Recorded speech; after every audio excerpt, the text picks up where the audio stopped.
CS Hoje, a gente te conecta com a notícia.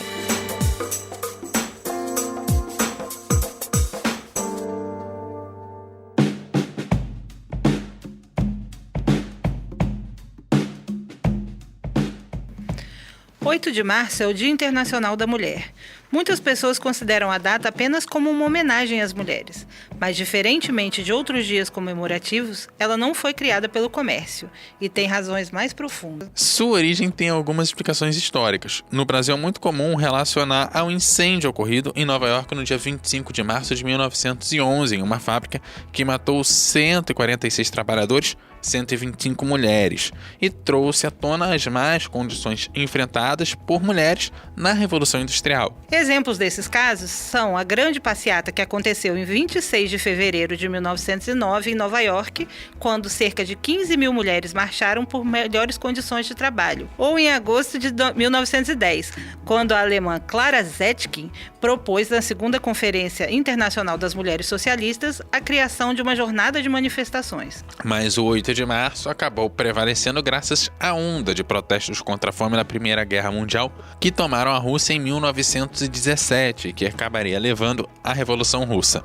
Um grupo de operárias saiu às ruas em um desses protestos. O chamado Dia Internacional das Mulheres acabou sendo oficializado pela ONU 58 anos depois para lembrar as suas conquistas políticas e sociais.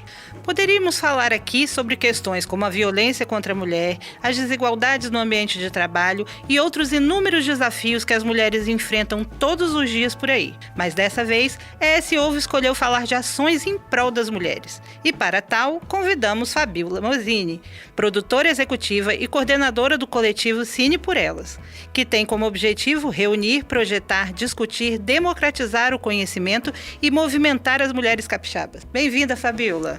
Ei, gente, tudo bem? Vou começar aqui com uma pergunta, talvez a mais importante da nossa pauta, o que é o feminismo para você que está tão envolvida na causa?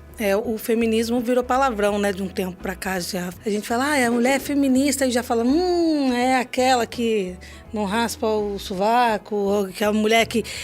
Ele tem uma imagem, foi criada essa imagem ruim de uma mulher, mas isso não é verdade. Eu acho que qualquer mulher que entende que vive numa sociedade desigual e luta para que a sociedade seja mais agradável, seja mais inclusiva, ela é uma feminista. Ela talvez não tenha esse título, não se dê esse título, mas ela é uma feminista. Então, eu começo a ser feminista sem me intitular feminista. Eu sou uma mulher que, na minha vida inteira, defendi pessoas que, não, isso aqui está errado, um senso de justiça muito grande. Fui me intitular feminista, acho que em 2015, aí eu começo a me intitular, mas acho que sempre fui feminista, mas não me intitulava. Tem gente que diz que não existe mulher machista.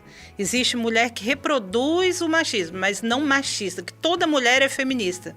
Deveria ser, mas a gente é educada, né? Então, a gente é educada por uma sociedade que tem as suas normas de convívio. E essas normas de convívio, elas são pautadas no machismo, né? Um exemplo muito bobo que eu sempre dou é quando eu era criança, minha mãe me dava jogo da memória e dava um Atari pro meu irmão. Então, assim, olha como que é engraçado. Ali já tinha um machismo estrutural ali. Ali já tinha o menino fica com a tecnologia e a menina fica com as coisas. Por mais que me dá um jogo da memória fosse reconhecer a minha inteligência, era uma coisa assim, mas a tecnologia fica para os meninos, tá? O que é sério, o carro, é engraçado isso, né? É uma coisa que, ela fez isso de casa, não, ela fez é uma norma da sociedade. Hoje em dia, quando a gente fala assim, essa mulher é cientista, a gente fala, nossa, ela é cientista. Por que não? Alguns marcadores de status ficam mais para os meninos do que para as meninas, né? Principalmente na infância, né? Aquelas coisas. O que os amigos vão querer? O Atari, é dele. Aí o jogo da memória aqui. A bola é dele. O esporte. Ela joga basquete. Uma menina jogando basquete, por que não? Mas então, a gente, na verdade, existem mulheres que repetem o que é ensinado na sociedade, que é uma sociedade machista, né? Patriarcal. patriarcal, e a gente vai começar a falar aquele monte de nome que parece xingamento também. E aí, como que surgiu o Cine por Elas? Em 2020, eu chego onde é a sede do Cine hoje e encontro um salão gigantesco e pensei assim, eu sou produtora cultural, em audiovisual, olhei um salãozão daquele com aquele paredão branco e falei, é um cineclube. A gente estava no meio de uma pandemia. E aí a minha pergunta foi, cara, o que eu posso fazer para ajudar essas mulheres? Teve um pico, né, de feminicídio, de violência contra a mulher na pandemia muito grande. As mulheres tiveram que conviver com os seus maridos em casa. Muitas pessoas tiveram, realmente foi frustrante, foi ansiedades, picos de ansiedade durante a pandemia. A gente passou por um período que a gente não sabia o que ia acontecer, ninguém tinha ali a bula, ninguém leu esse PDF. E aí a gente passa por isso e a ansiedade também se reverte em violência. Muitas. O caso notificado de violência contra a mulher subiu alarmantemente. Pensando nisso, que poderia ter uma mulher que estava passando por essa violência e que não teria ninguém para ouvi-la, a gente começa a fazer o Cine por Elas, que começa num formato virtual. Ele começa pelo YouTube. Então, a gente ia trazendo mulheres ali que iam falando sobre, assim, será que essa mulher está passando por isso? Aí a gente trazia a mulher, tipo, eu não estou sabendo de nada não, só falando aqui. Então, a gente começa a trazer pessoas falando como que a pessoa poderia acionar a polícia, quais eram os sinais de violência, começa a falar sobre o trabalho gratuito da mulher, de cuidado, né? De falar, presta atenção aqui, cadê o seu tempo de você se cuidar, né? E a gente vem trazendo esses temas. E aí, quando a gente começa a fazer isso, a gente percebe que realmente era uma coisa que as mulheres estavam precisando. E não só disso, né? A gente começa a falar sobre educação menstrual, que também é uma grande pauta minha e do Cine por Elas. Não era falado na sociedade sobre educação menstrual. Né, uma conhecida minha que falou, Fabíola, olha, eu vou doar uns absorventes reutilizáveis, na época se falava ecológicos. Vou doar uns absorventes ecológicos. Eu falei, o que é isso? Ela falou, você nunca viu, não? E aí ela me falou, procura aí. E aí na hora que eu fui procurar, eu fui ver também, que eu falei, caramba! Gente, olha isso, a gente tem o quanto que a mulher gasta, quantas mulheres que não têm absorvente no seu ciclo menstrual. E aí você fala, é um problema tão grande, como que ele foi invisibilizado até agora? E aí é isso, né? Esse senso de justiça que tinha lá, quando tinha 7 anos, ele volta, do tipo, não, peraí, vamos pegar, essa causa é minha também. Então, o Cine por Elas, ele nasce em 2020 e ele vem ouvindo as pautas das mulheres. É um cineclube feminista e feminino, porque a gente ouve, o maior marco do Cine por Elas, para mim e para todas que fazem parte, é a escuta ativa. A gente escuta o que as mulheres estão falando para entender qual é a forma que a gente consegue voltar para elas. Mais do que uma ação assistencialista, a gente entende que a gente precisa renovar o pensamento dessas mulheres. Às vezes elas estão numa onda de violência que elas não conseguem nem ver. Então, como que a gente faz isso? Como que a gente dá esse alívio para elas? Então, às vezes, muitas vezes, e é baseado, sim, por ela, baseado na cultura, na arte. Então, a gente faz uma roda de conversa, a gente faz o cineclube, mostra um filme, a gente toca uma música, leva uma pessoa para cantar, então a gente faz atividades, dão essa sensibilizada através da arte. Vamos lá, quais são os projetos desenvolvidos pelo coletivo atualmente? A gente tem as sessões de cineclube, que são o carro-chefe do Cine por Elas, né? Que inclusive está no momento de virar instituto, a gente está se formalizando para poder atuar mais, né? Mais incisivamente também. A gente tem um cineclube, está numa frequência de 2 em 2 meses, porque a gente descobriu que tinha umas pessoas que tinham preguiça de ir. O nosso cineclube é em Cristóvão Colombo, em Vila Velha, que é um bairro periférico. Então, tinha umas pessoas que tinham um pouco de preconceito e um pouco de preguiça de sair de casa para ir para lá. Então, a gente decidiu fazer em 2 meses, que em 1 mês a gente faz na nossa sede, e em outro a gente visita uma outra casa. Então, a gente acaba ocupando mais lugares. Então, todo mês tem 1 mês na sede e 1 mês fora. Sim. A gente, nesse momento, estamos num recessinho de carnaval, porque o Brasil não funciona antes do carnaval, né? Mas é isso. A gente faz as sessões dentro da sede e a gente faz sessões em outros ONGs e coletivos e lugares que também trabalham essa temática das mulheres. Então, agora a gente está com a formação cineclubista. A formação cineclubista, por Elas Elos, foi uma demanda que a gente percebeu. Muitos coletivos chamavam a gente para fazer as sessões lá, no coletivo de Aracruz. Aí falava assim, Fabiola, vem aqui fazer uma sessão de cineclube aqui. E eu falava, por que você não faz aí? Porque a gente não sabe coisa. Como você não sabe fazer? Não, peraí, então eu vou te ensinar. E a gente foi percebendo que vários coletivos tinham esse convite. Não que a gente não quer ir, que a gente quer ir, mas por quê? Por que não dá a ferramenta para eles? Até para dar manutenção, para não acontecer um hoje, outro daqui a 1, 2 anos, né? E a pauta da mulher é muito preciosa para a gente. E a pauta da mulher não acontece só em Cristóvão Colombo, não acontece só em Vila Velha, não acontece só...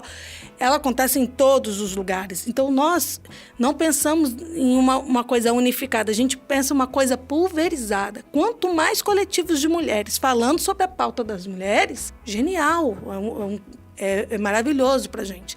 Então, e a gente sempre pensou, o Cine por Ela sempre teve esse efeito multiplicador.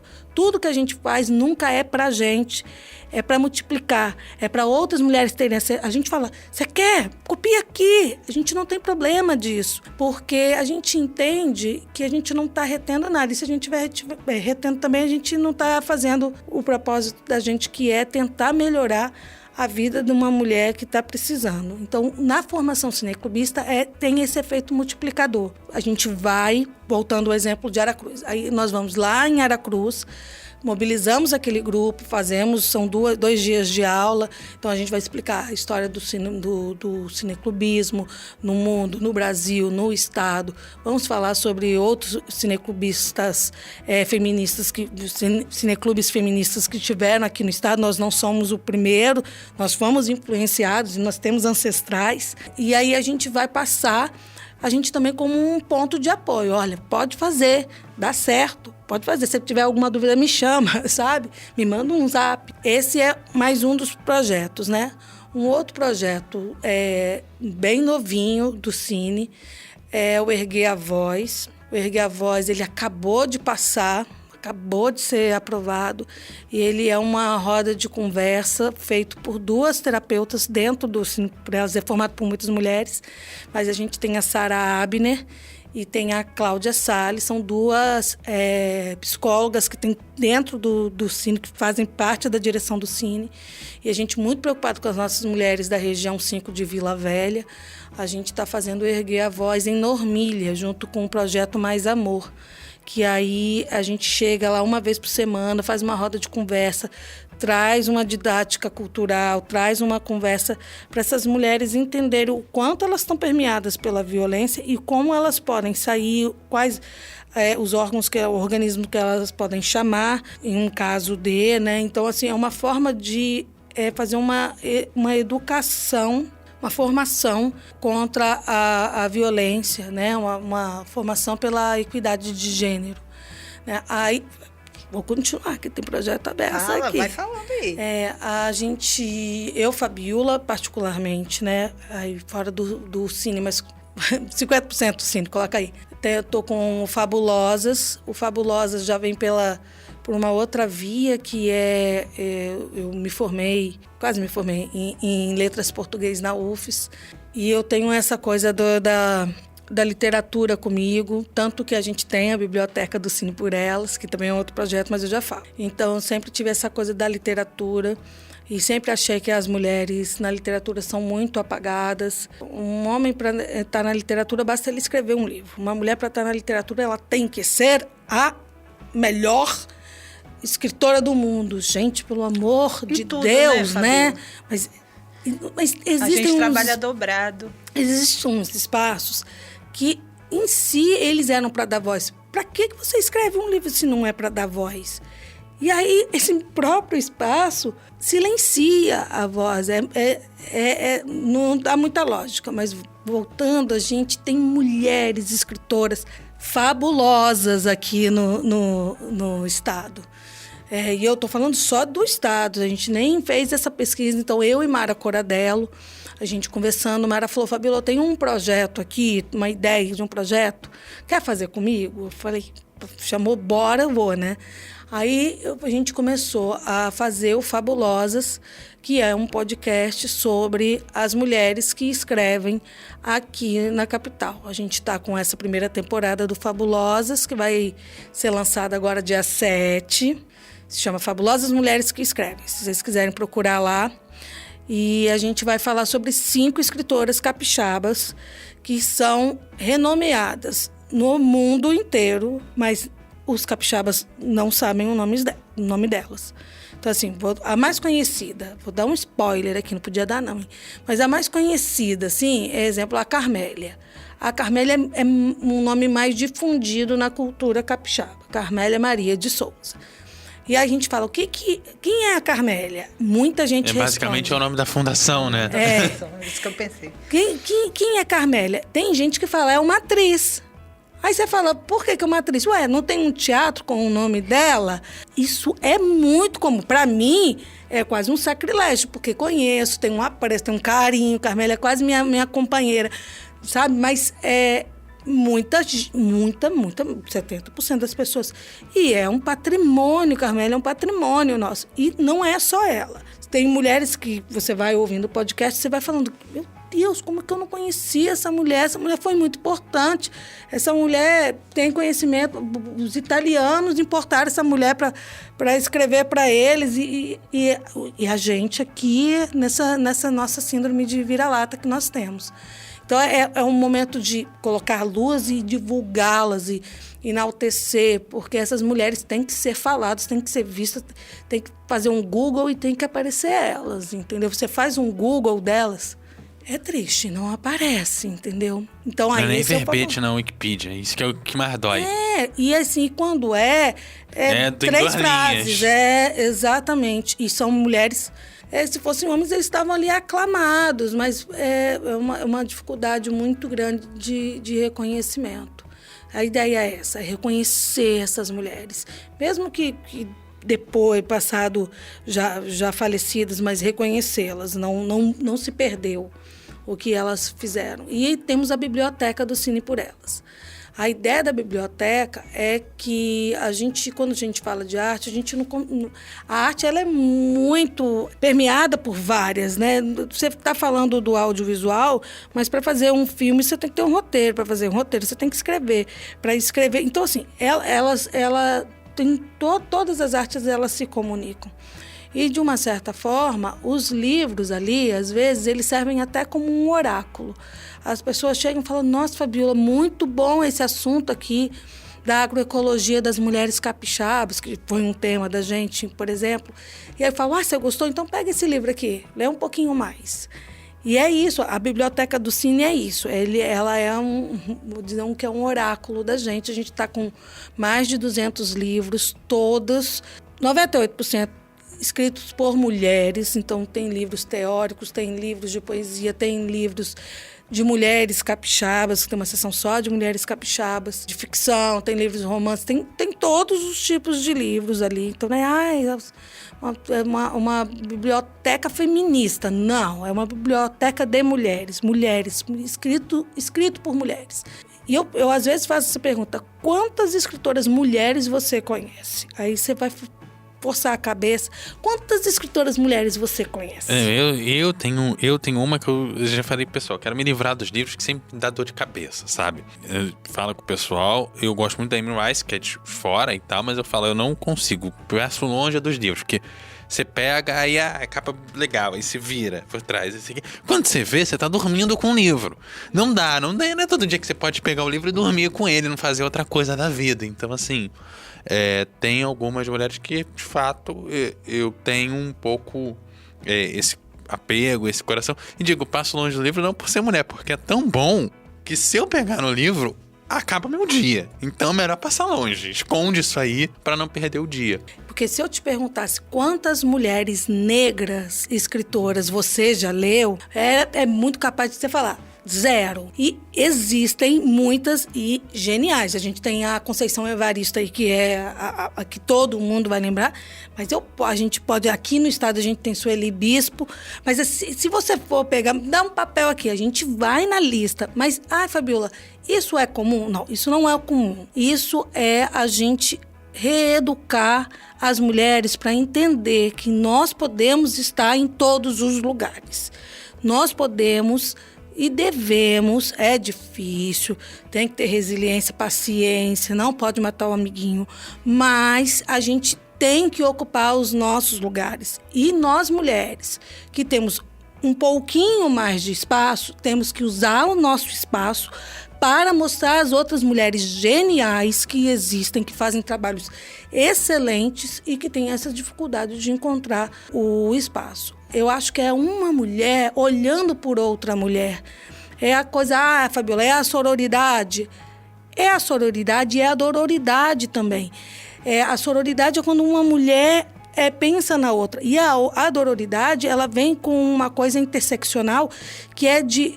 Cara, eu vou ser afetada de um jeito e aquela mulher vai ser afetada de um outro jeito. O pau que bate em Chico não bate em Francisco, entendeu? O que vai me afetar, eu sou uma mulher, você não está aí na rádio, você não está ouvindo aí, eu sou uma mulher branca, cabelo liso, olho azul. Eu entro no supermercado, o moço abre a porta para mim, entendeu? Se eu vou com uma outra amiga que seja negra, eu não sei se o moço abre a porta para ela. E eu tenho que entender que vai ter lugares que vão ser difíceis para ela entrar. E eu, como mulher branca, eu tenho que abrir essa porta para ela sim e falar, você vai vir comigo. Então, você é a salvadora dessa mulher. Não sou. Mas enquanto eu tiver um pequeno privilégio, eu tenho que repartir esse meu pequeno privilégio com outras pessoas. E é isso que quando a gente fala de uma luta antirracista, uma luta antimisógina, uma luta antitransfóbica, né? Transfóbica, na verdade. A gente está falando disso, de usar os nossos espaços para colocar luz nessas lutas, para mostrar o quanto essas outras mulheres sofrem. A gente tem uma pauta da mãe solo desapercebida, né? A mãe não pode falar que sofre. A mãe é maravilhoso. Ter filho é a coisa mais... Não é, gente, parou. Não é ter filho, é se doar. E se doar numa sociedade que pede que você trabalhe. E não, você trabalha, você seja excelente no seu trabalho, que você se cuide, porque você tem que estar linda, porque uma mulher tem que estar muito bem cuidado, unha feita, cabelo em dia, ela tem que estar linda. Você tem que dar conta da casa, porque uma mulher que é relaxada, ela não serve. Você tem que ter um marido ou um companheiro, porque se você não tiver, você também não é validada na sociedade, e tem que ser uma excelente mãe, tem que estar presente, porque quando dá alguma coisa errada, ninguém pergunta quem é o pai dessa criança, pergunta... Essa criança não tem mãe, não? E eu brinco com isso, eu falo isso direto quando meu filho está fazendo uma arte. Eu falo, gente, essa criança não tem mãe, não? E aí as pessoas respondem, tenho, tá aqui. Eu falo, ok, olha, eu. Nós do Cine por Elas, nós estamos fazendo este movimento de entender que muitas mulheres querem participar, mas elas não conseguem, porque elas são mães solos. Então, acho que, simplificando tudo isso, o Cine por Elas é uma rede de apoio, de informação e de afeto.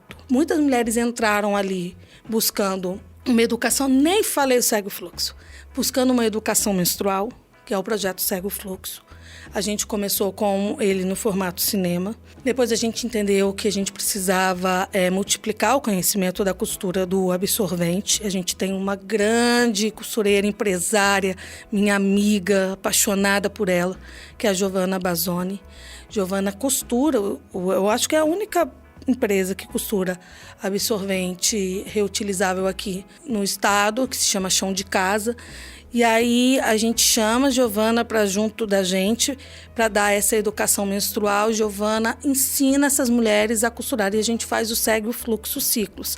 A gente colocou 3 máquinas de costura lá, as mulheres aprendendo a fazer os seus próprios absorventes, dando a educação menstrual. Porque o que acontece? A gente tem uma sociedade que a gente aprende desde cedo que menstruar é uma coisa que não pode ser falada. Gente, você é censurado. Na hora que eu falar menstruação, vai dizer pi. Não pode, desculpa, não pode ser falado menstruação. Menstruação é uma coisa vergonhosa. E por quê? Porque é construído isso. Por quê? Porque o homem não menstrua, entendeu? Se um homem menstruasse, todo mundo estava falando de menstruação. Você pode ter certeza, entendeu?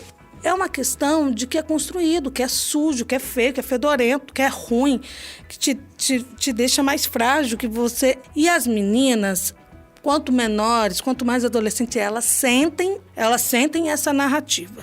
Elas não conseguem olhar que a menstruação é uma coisa saudável, que mostra que o corpo dela está funcionando, que ela está se transformando em uma mulher, que ela tem ciclos. Homens não têm ciclos iguais aos de mulheres.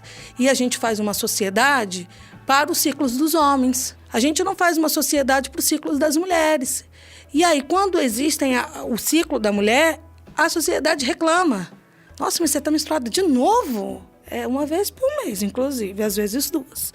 Sabe? Nossa, ela está naqueles dias. É a mulher sendo mulher. E é lindo, isso tinha que ser poético.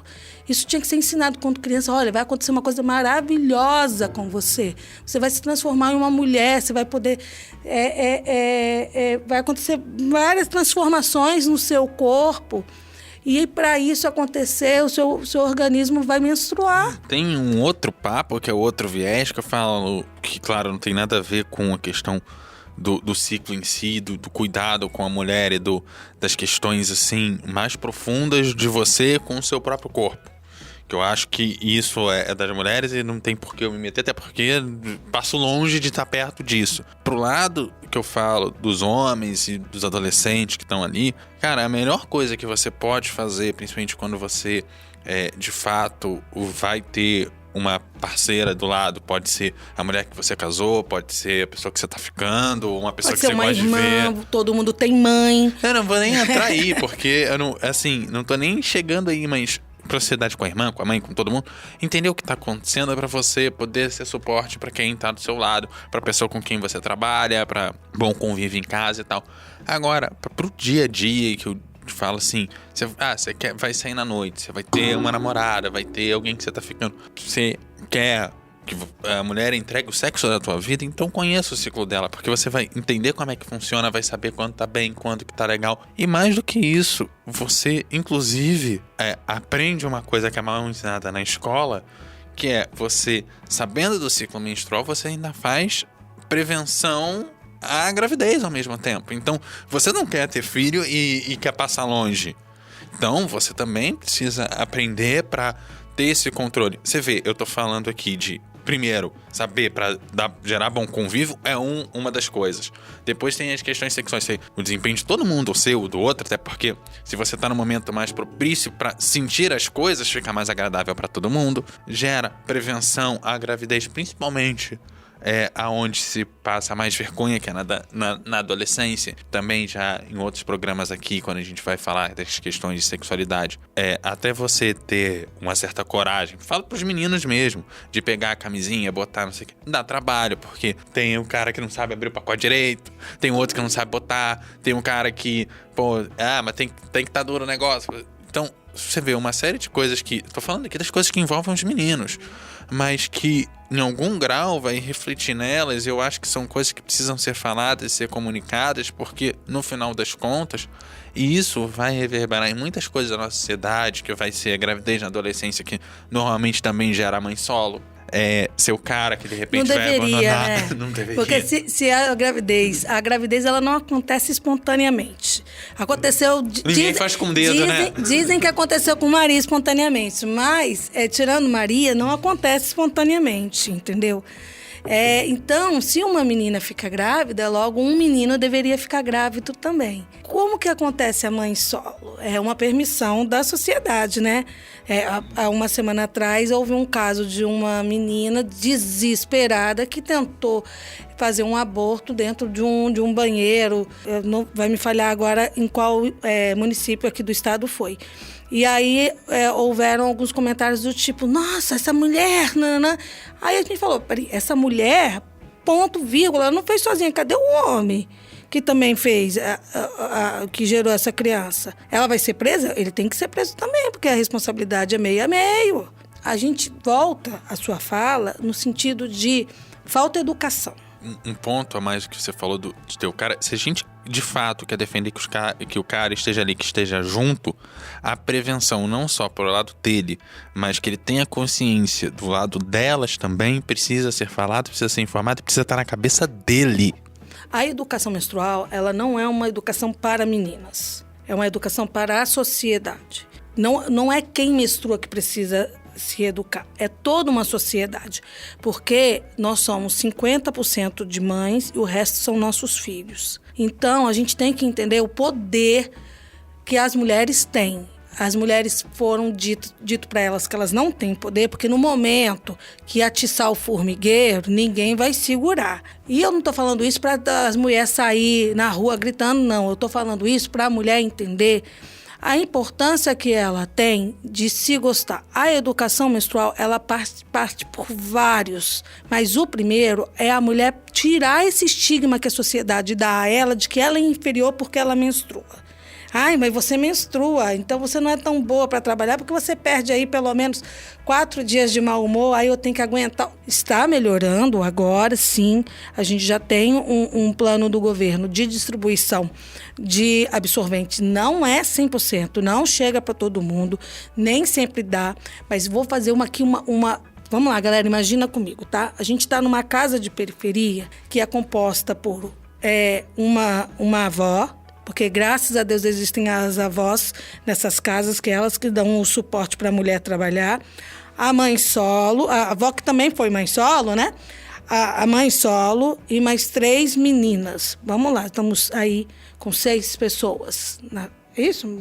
Não, 5 pessoas. Estamos com 5 pessoas nessa casa. Todas as 5 pessoas menstruam. Quantos absorventes você vai gastar só nesta casa? Aí a pessoa chega lá na farmácia e pega um absorvente. Não dá, tá, galera? Não dá. E aí a mulher fica naquela... Eu tô falando isso pra você. Não, eu tô fazendo a conta eu tô pensando no custo. Porque no final das contas, uma pessoa de periferia, ela se pergunta, eu menstruo ou faço a compra da semana? E aí essa menina vai deixar de ir para a escola. E essa menina vai achar que ela é mais burra porque ela perdeu eu fico emocionada, fico puta, na verdade. Porque ela vai achar que ela é mais burra. Porque ela não pegou a matéria ali daquela semana e na hora da prova ela vai tirar 6. E aí ela vai falar, eu não consigo ser nada melhor do que uma diarista. E aí ela vai para o subemprego porque ela acha que foi colocado na cabeça dela que ela não tem capacidade de ser melhor do que isso. Aí ela vai ter um relacionamento, muitas vezes tóxico e abusivo, porque ela precisa de um homem que ganhe um pouco melhor do que ela para pagar, e ela vive uma vida de violência. Ai, Fabiola, que cenário horroroso. É o cenário. Deixa eu te contar, meu amigo. É isso que a gente está vivendo. Isso não é a exceção, não. Essa é a regra. Então, ai, Fabiola, por que dar o absorvente é uma coisa tão importante? Você está conseguindo entender? É um absorvente que vai mudar a vida de toda uma mulher. E aí a gente fala, assim, das questões reprodutivas.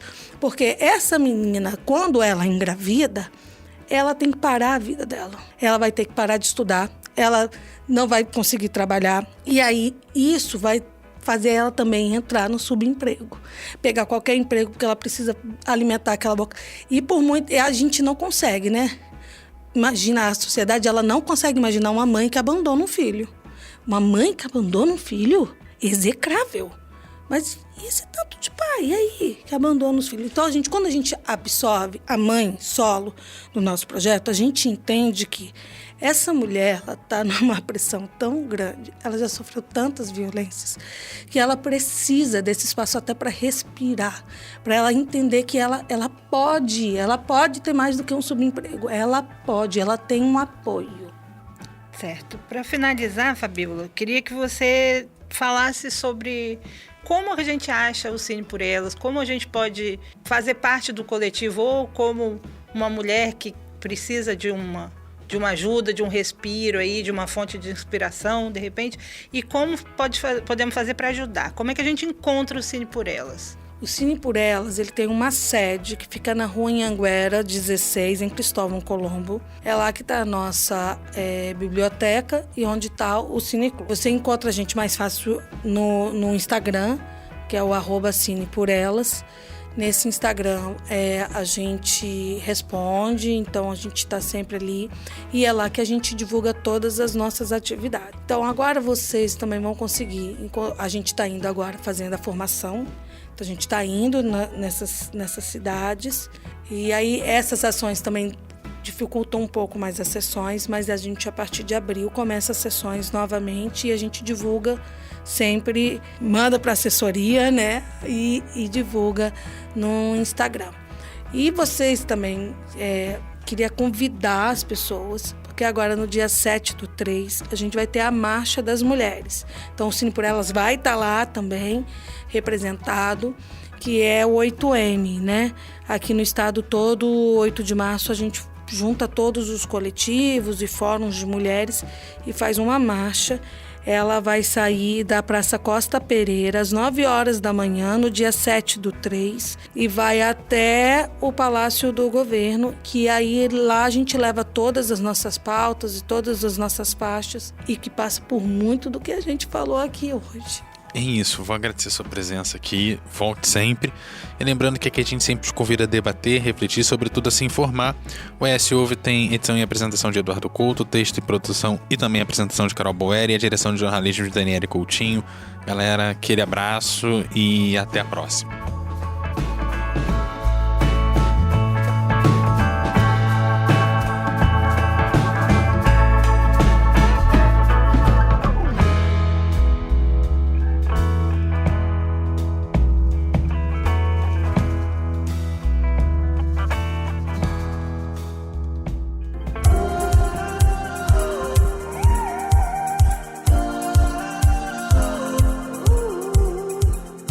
Deixe seus comentários no eshoje.com.br.